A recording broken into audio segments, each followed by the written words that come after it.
All right, friends, welcome back to a very special year in the people of the White Tower, the people of the Lantern, BigDenoPlays, Kingdom Death. We are about to face our ultimate predator, the Watcher.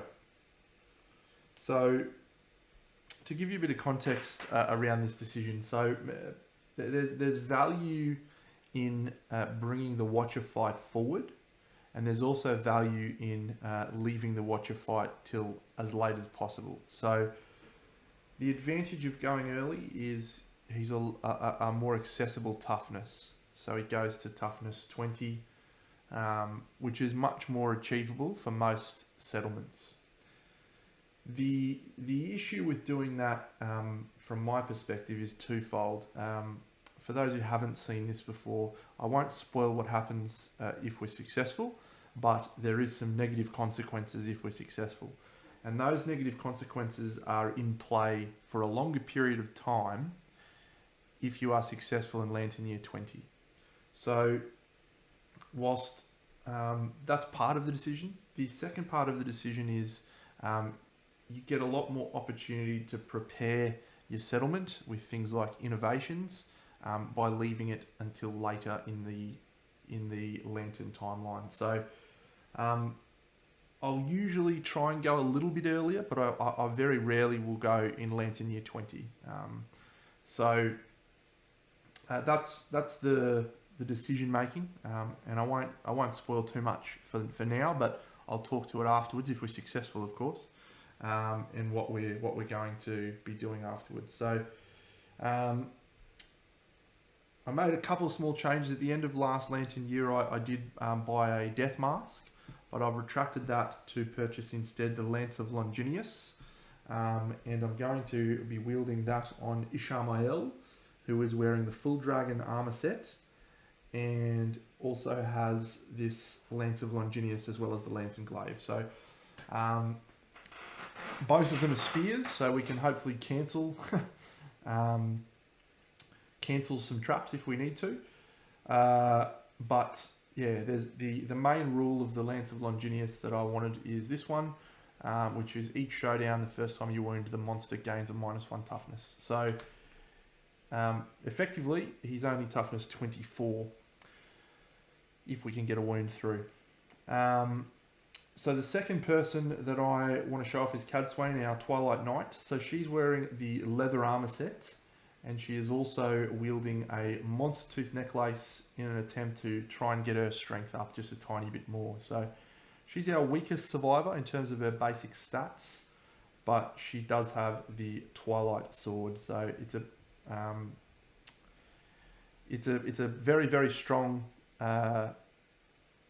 weapon for this specific fight. Yeah, and I'll grab it out and show you. The Watcher rule, the Twilight Sword has devastating 2 when fighting the Watcher. We are fighting the Watcher. Its accuracy, its roll to hit, is 9 minus your proficiency level. Cadswain is a proficiency level 7. So she hits this on a 2+. When you are a higher level weapon master with the Twilight Sword, which I will grab out here, you get to ignore Cumbersome, for starters, so she can move and attack. She gets to add +2 speed and ignore slow, which means she's swinging 3 dice. And finally, it's deadly, which means she crits on a 9. So,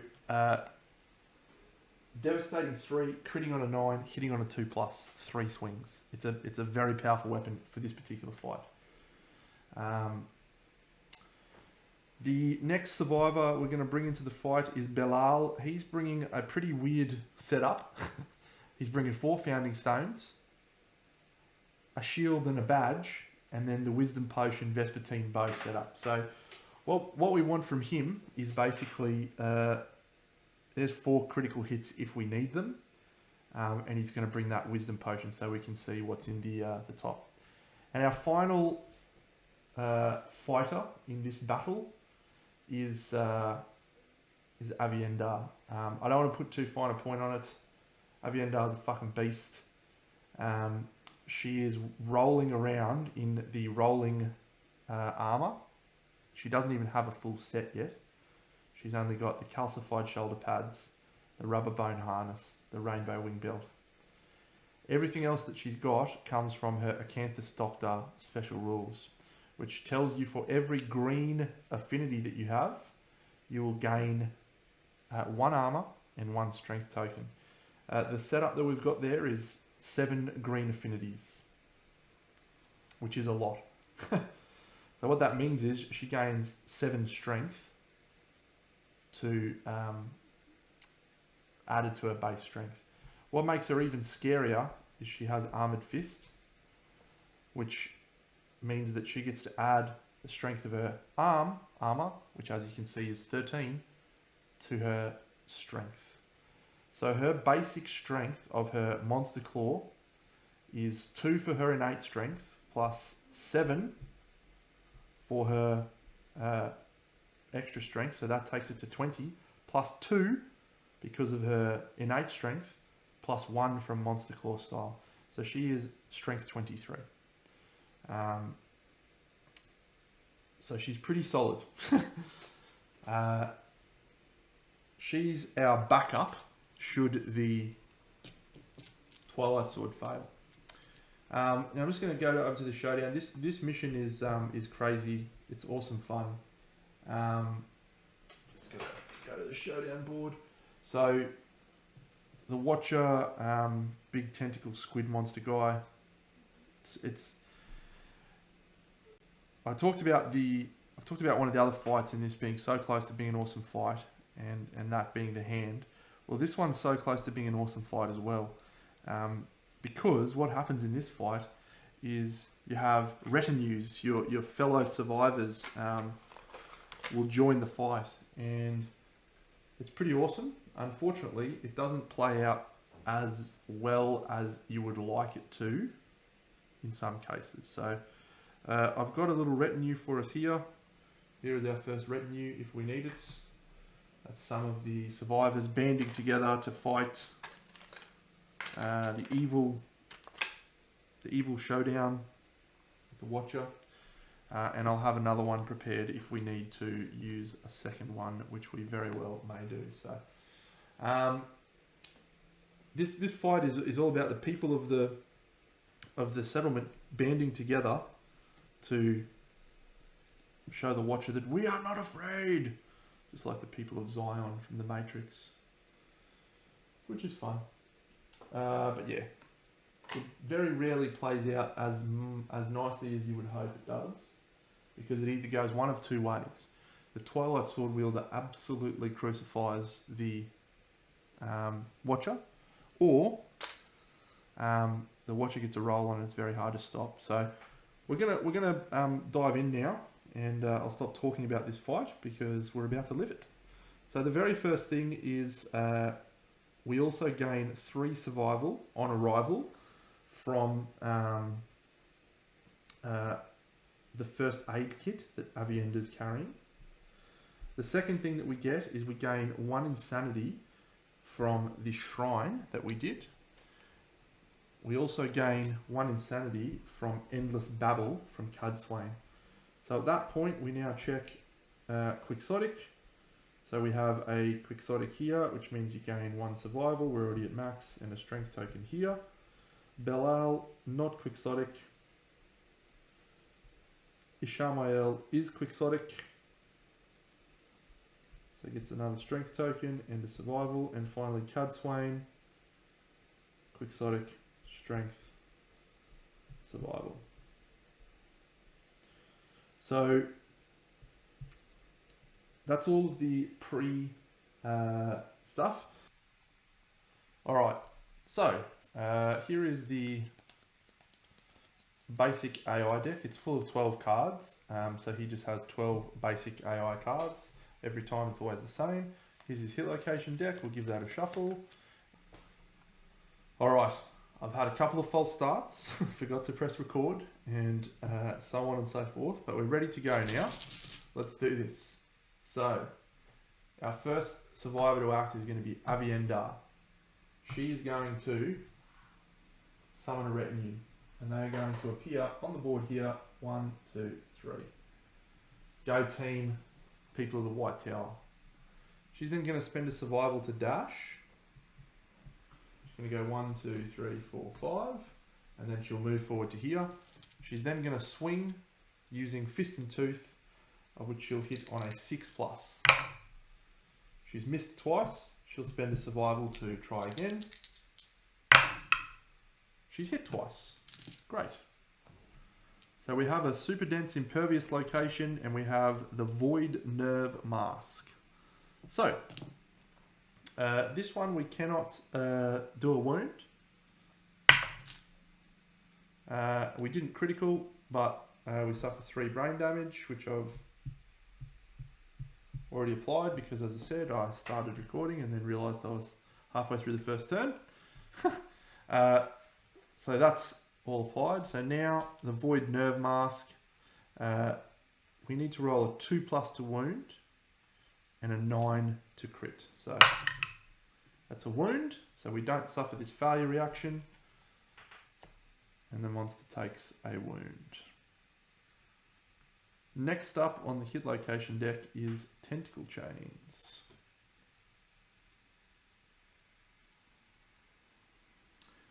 Okay, well, the Shamael's going to go 1, 2, 3 to there. We're then going to do Belal, so he's going to summon a retinue as well. And they're going to appear over here. And that retinue is going to go 1, 2, 3, 4, 5 to here. Cudswain's going to take her survival opportunity to do a dash. She's going to go 1, 2, 3, 4, 5. We'll then do Cudswain's act, where she'll move to here. And then Belal will use a survival to dash his retinue to here. Bang. There they go. Good work, team. So Cudswain will take her attack. She is hitting on a 2+. She hits 3 times. So we gain this first strike location, this first strike location, and this Void Nerve Ring. So we'll do this one first because it's a first strike and there's a failure reaction. So because of her sword, she's strength 9. Her innate strength is 3, which takes her to 12. Plus you can add 12 from the 2 retinues, which means she wounds on a 2+. A crit is a 9. That's a crit. Attacker gains +2 strength tokens. 1, 2. It's handy. And that does 3 wounds. Go Cudswain. This one, however, there is no crit location. It's a 2+. It's a wound. She loses 2 survival. 1, 2. And she doesn't gain Stolen Dreams because she has lost the 2 survival. We've done a wound reaction, which has done 3 wounds. Turn the Watcher to face the attacker. Boom, boom, boom. And move the monster 3 spaces backwards. Cancel all hits out of range. 1, 2, 3. So that means we cancel this one. Now, Cudswain is fine, but Avienda suffers 1 brain damage and 1 damage to the head that ignores armor points, which knocks her down. Suboptimal. Alright. So, at this point, Belal will... Let's have a look at what's on the bottom here. There is a critical wound. Yep, so Belal is actually going to spend a survival to surge. And he's going to fling a stone, which is going to cause a wound automatically. And the attacker gains 1 survival. What's on top of the deck? Oh, another one. Cool. Alright, that's the end of our turn. So we are now going to stand up with Avienda. And we're now going to draw a monster AI card. Liquefy. The last threat to wound is Bel-Al. We move into Bel-Al and attack him. Alright, well, he's going to go 1, 2, 3, 4 to here. Perfect. He's 3 speed and he hits on a 2+, which goes to 5+. So that's 2 hits. Bel-Al could block that, one of them, but there's no point. Let's see where he gets hit. The body and the body. He'll dodge one of those bodies, which will do 5 damage, and he suffers a -1 movement token. He then suffers knockback 10. And he is knocked down from bash. Cool. Alright, well, at this point, we are going to do Ishamahel. He's going to do a dragon leap. 1, 2, 3, 4, 5. Can you actually leap diagonally? You can't, can you? I don't think you can.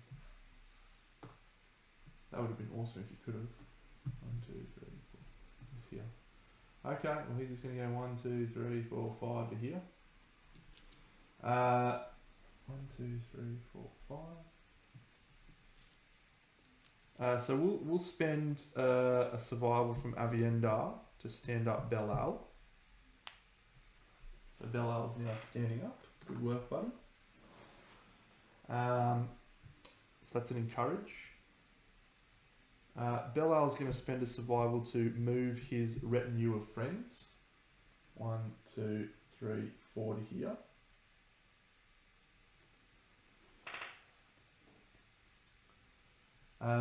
We'll then do Avienda's move. She'll go 1, 2, 3, 4, 5 to here. And she'll have a swing with fist and tooth in the rear. That's 2 glorious hits. 1, 2.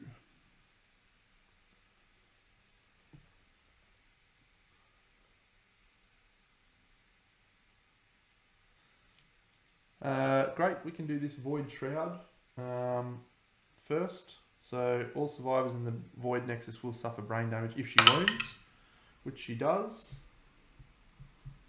So she suffers 3 brain damage, 1, 2, 3. But it does do a wound, down to 6, down to 6. And then this one, that's also a wound, down to 5. Move the Watcher. Yep, so we gain a bleeding token and we also suffer brain damage. So boom, boom. Avienda suffers a brain trauma, which is a 9. A 9 on the brain trauma is new perspective. You are knocked down and gain 1d10 insanity. 3. 1, 2, 3. Then the Watcher moves to the center of the showdown board, and he will go this way. 1, 2, 3, 4, 5, 6, 7. So Avienda takes. Ooh, am I better off? Yeah, you know what? I think I'm actually going to do it this way. We're going to go 1, 2, 3, 4, 5, 6, 7, and just that retinue has to roll a 1, 2, or 3 to survive. Nope. That retinue dies, so we've lost 4 population, which is fine because it happened through the showdown phase. Great. So now,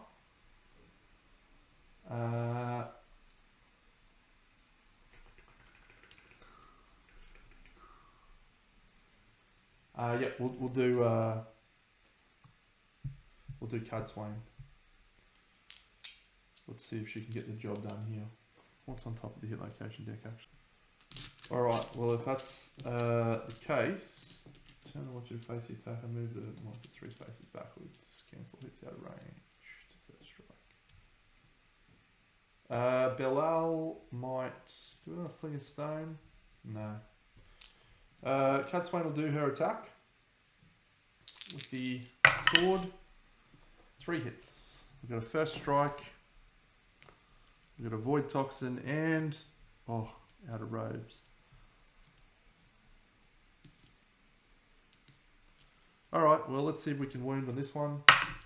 We cannot, I don't think. Let me check. So, 5 strength plus 9 plus 6. No, we've come up 2 short there. 14 plus 6 is 20. Yep. Alrighty. Well, that cancels all of those.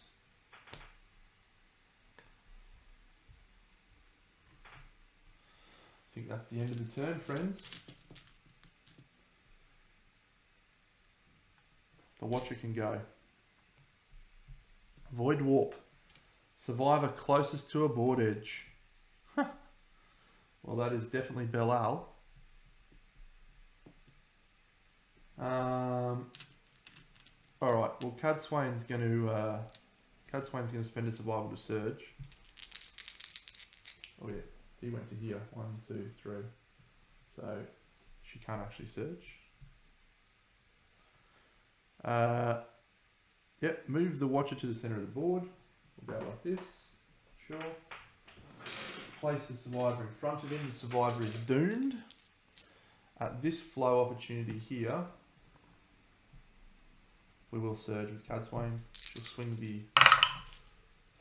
Sword of Doom. We get 1. We get 2. Don't you do this. Oh, 3. Awesome. This is first strike. Have to do this one first. It's not a wound, so we don't apply this effect because we failed to wound. She also loses 2 survival. 1, 2. Then we'll do this one. She's only got 1 retinue beside her now. A 1. I think she will do her re-roll. See if she can get this one. That's a critical wound. All survivors gain 3 insanity.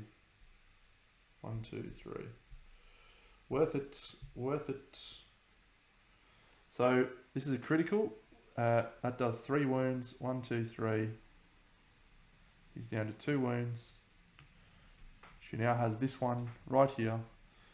So she is strength 5 plus 9 from the Twilight Sword plus 6 from the retinue. So she's 20. She needs a 5 plus. It's 3 wounds. The Watcher is defeated. Pretty straightforward, friends. How far off was the traps? Oh. Pretty far off. Pretty far off. Look, what do you want me to say about that fight? The dude drew 2 cards and he was dead. And I had some poor rolls. So, the Twilight Sword trivializes that fight. There's a part of me that almost thinks you should try and do that fight without the Twilight Sword, purely because it creates the type of showdown that you want to have from your boss level monster. But we're going to take it. We're going to take the win and move on to the real final boss, which is the Gold Smoke Knight. Let's do some Showdown Rewards. So, when you defeat the Watcher, victory with a terrific hiss, the Watcher deflates onto the floor. A moment passes, no longer than a single beat of a heart, before lanterns all over the chamber explode in a dazzling array of colours. An intense, luminescent goo washes over the survivors, and they feel triumph.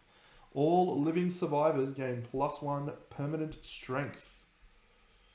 You can do a one-time bonus here. What a great art this is. All survivors gain 1 permanent strength. Then, blackout.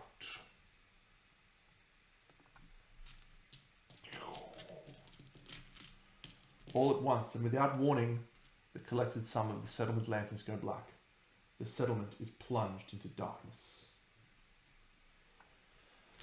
Alright, the survivors' victory over the Watcher is a meaningless event in the teeming world around them. Their conviction is shaken. Lose the ultimate weapon or final fighting art. We had final fighting art. I don't even think we used it once, really.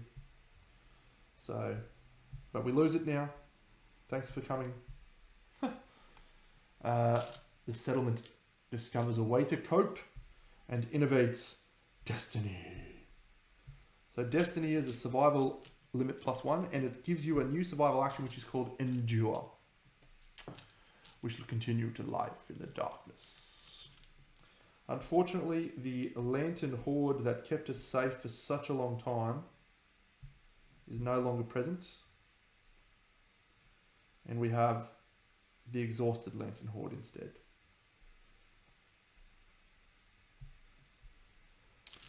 So,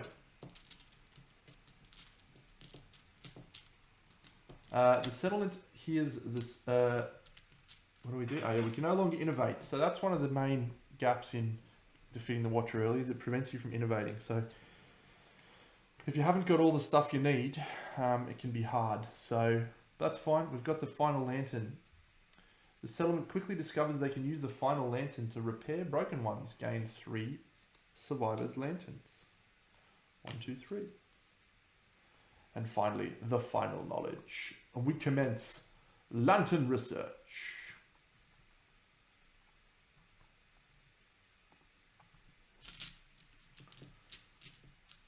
Without hope, tenacity drives the settlement forward. So you can do cool shit here.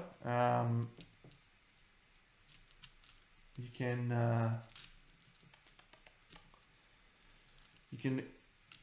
gain this this card at the start of each fight, which is called the Horripilation card, which is a status effect that you can use depending on how much lantern research you've done. You get benefits of the Horripilation dice, which is the red dice, this see-through red dice, the special one. So we'll probably try and get it up to level 2 to 3. I think both of those are worthwhile, but we won't worry too much about anything more than that. So if we lose the final lantern though, we cannot use the Horripilation death die. So and to do an innovation, a pulse discovery, you have to spend 2 bone, 2 hide, and 2 organs. So it's pretty full on. And that is the end of the Watcher fight. So the unfortunate side effect of the exhausted lantern horde is as follows. You are shit out of luck fighting monsters that you want to fight. And you have to chase down legendary monsters. So what happens is, because the Watcher's presence was protecting the people from the big bad nasties of the world, he's gone now. And so all of the big Gribblies are now ready to hunt us down and kill us and eat us. So from now on, we can only hunt level 3 monsters, and we must take lantern keyworded gear with us on a fight.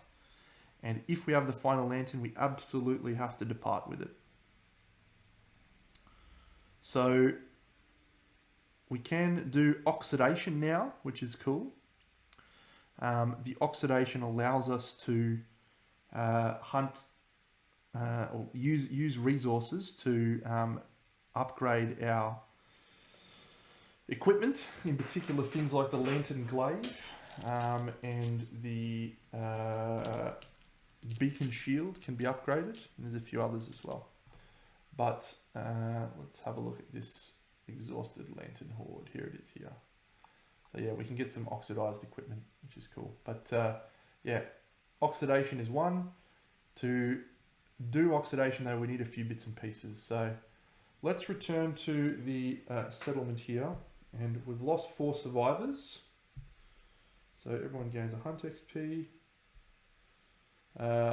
Cadswain gained her final weapon proficiency point, which means she's retiring and handing over the Twilight Sword. Avienda gained a Fist and Tooth proficiency. Belial did not get an axe, and Ishamael is already leveled up fine, so we shall return and advance the year. Alright.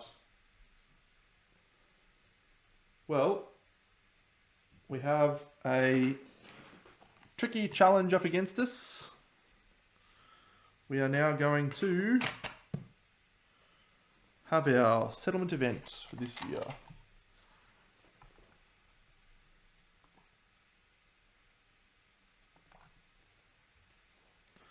Here we go. Well, we're due something terrible. I've been saying for the last few things. We're due a friggin' plague or something ridiculous. Alright, cut here. And we get... Oh, the Dark Trader.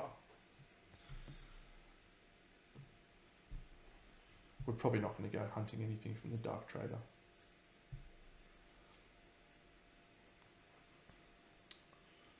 You can spend 2 resources to... Yeah. You need to roll a 10 to get anything good.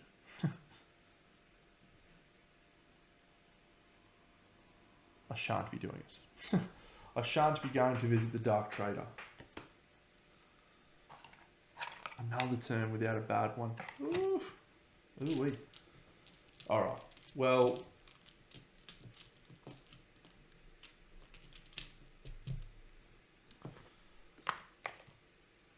Let's go kill some survivors. Unfortunately, Satel, you're dead. Oh, it's actually 2. Just remember that. Dane, you're also dead. It's happened during the showdown phase. And anyone else got no rerolls? Anyone else rubbish?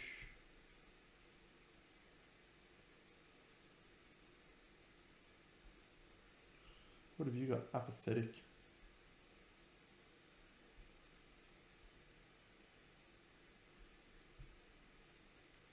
Probably don't really want to lose her because she did have Red Fist. Why did she lose Red Fist? Alright.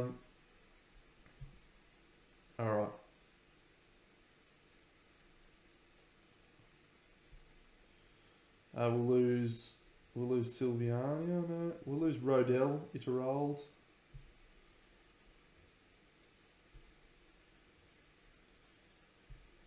And we will lose... Sure. Actually, we'll lose more gaze.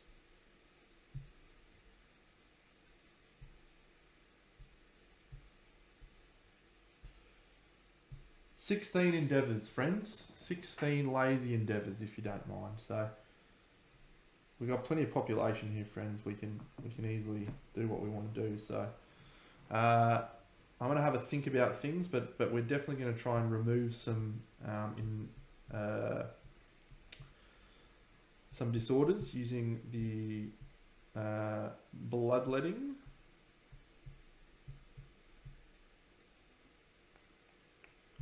And we'll do some investigation of the underground. Well, we do actually have someone with legendary lungs, so let's start investigating the underground underneath the Watcher. Alright, well, cool. So we'll start with Cadswain going... No, we'll start with Elaine, because she's got legendary lungs. So she's going to go in there and have it investigate. Great. Doesn't matter if she dies. So our first endeavour is a 4. We gain 4 broken lanterns.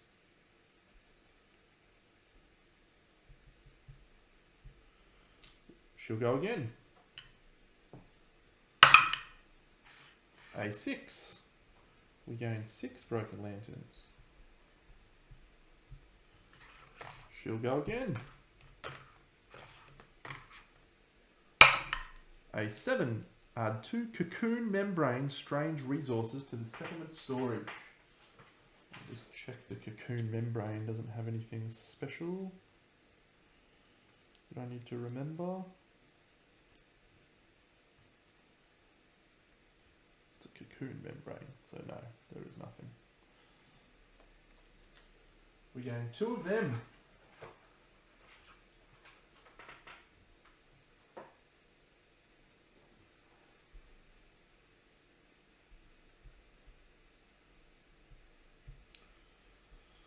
We'll go again. A2. Unless you have legendary lungs, you die. We'll go again. A2. Unless you have legendary lungs, you die. We'll go again. A6. Gain 6 broken lanterns.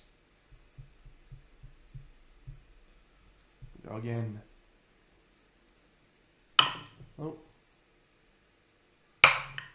A4. Gain 4 broken lanterns. We'll go again. She would die, but she's got legendary lungs. She'll go again. A7 is add 2 more cocoon membranes. She'll go again. That is A10, which is a lantern tube strange resource.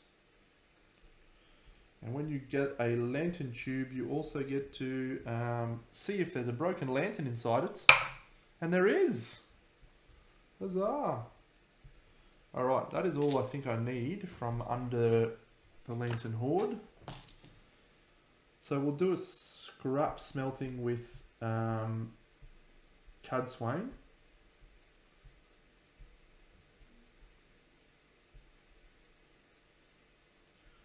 Come on. Come on. There it is. So we want to try and roll a 9 or a 10 here, because then we can just do as many as we want. Cheers. Cheers. Cheers.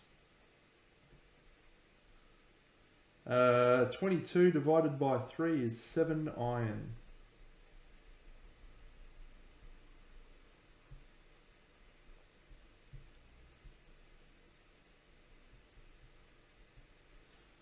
All right. So let's make some leather, because we got a shit ton of hide. We'll just turn this 10 hide into leather.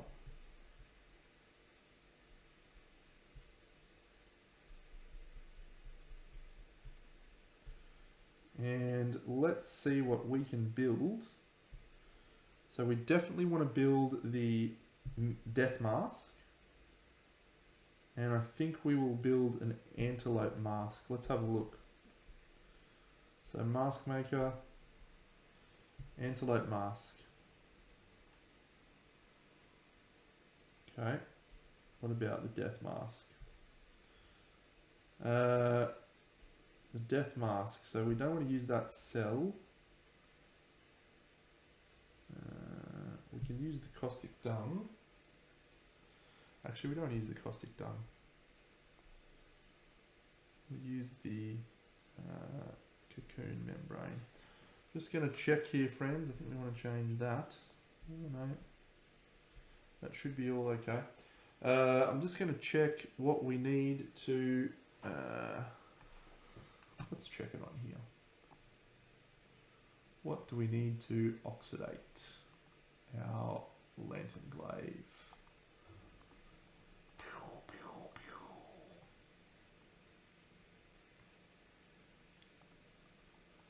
So we can create a coating and protective gear.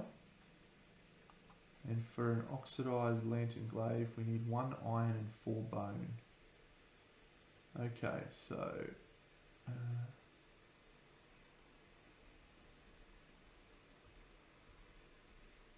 we nominate 3 survivors. Well, there's plenty of survivors, so it doesn't really matter. 3 organ, 3 bone, 3 leather. Okay, so let's actually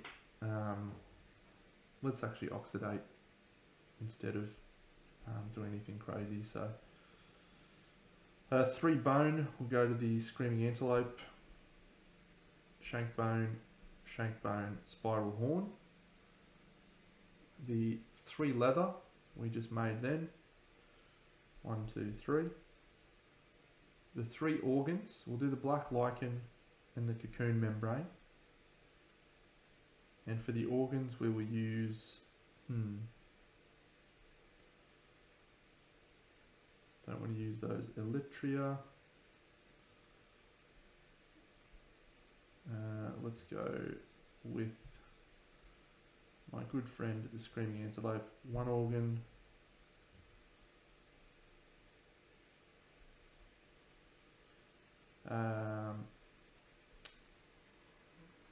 Two organ, 3 organ. And that's it.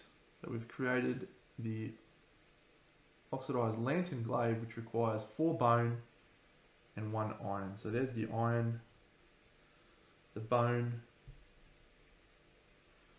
It's going to come from the dung beetle knight. So we've got 1, 2, 3. And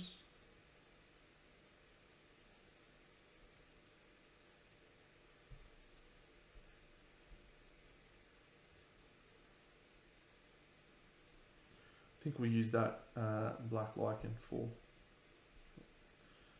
So we've now got an oxidized lantern glaive. Fantastic.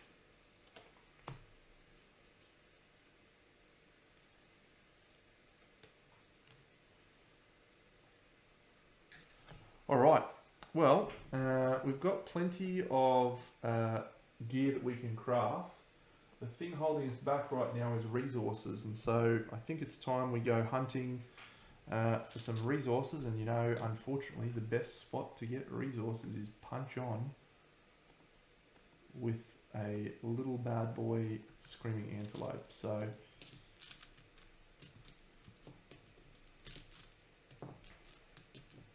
yep, so we're going to go for a screaming antelope this year, so we can hopefully oxidize something else in addition to what we need. Great. All right, friends. Well, that was a unfortunately short fight, but we now get into the end game, and this is some of the most fun and challenging fights you get. We're going to try and hunt maybe a legendary monster in there. I've thrown down the Dung Beetle Knight, level 3 at Lantern Year 29. We're going to try and take him down. I've never fought him before, so that should be a good challenge. Yeah, Avienda is really powerful, and I haven't even given her the full calcified Greaves Scarab set, so she's in really good shape. We'll just try and clear her brain thing, this thing, using a superstitious. We'll try and clear the superstitious. We'll actually use a sacrifice because it's 6+. Yep. So she loses superstitious. I believe she loses all survival. Oh no, it might be all insanity actually. Let me check it while I've got it here. You lose all your insanity and may remove one of your disorders.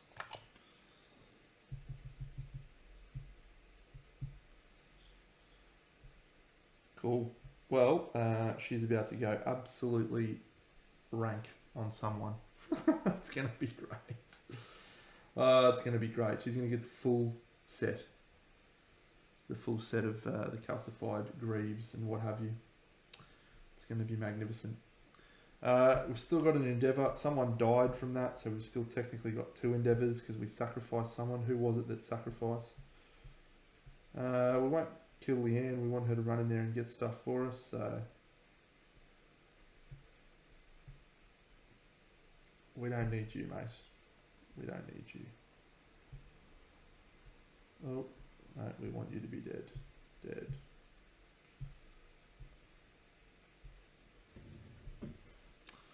Alright, so we've got 2 endeavours left.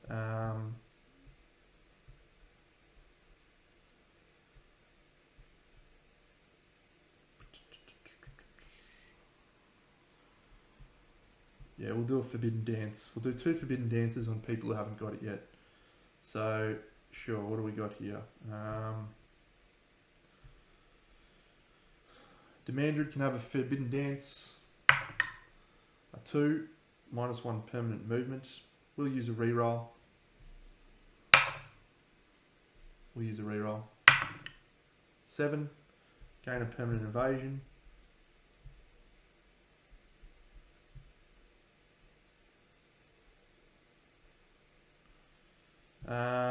And sure.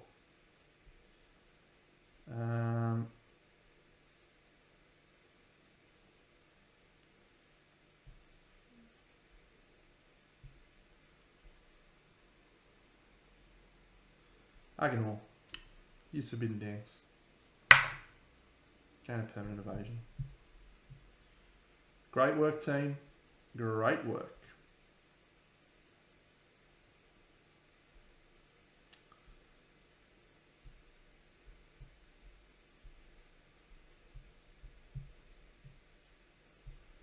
All right. It's exciting. It's exciting. Let's have a look at some crazy setups and see what we can do. All right, friends. I look forward to catching you all in the next Lantern year. I'll see you then. Bye.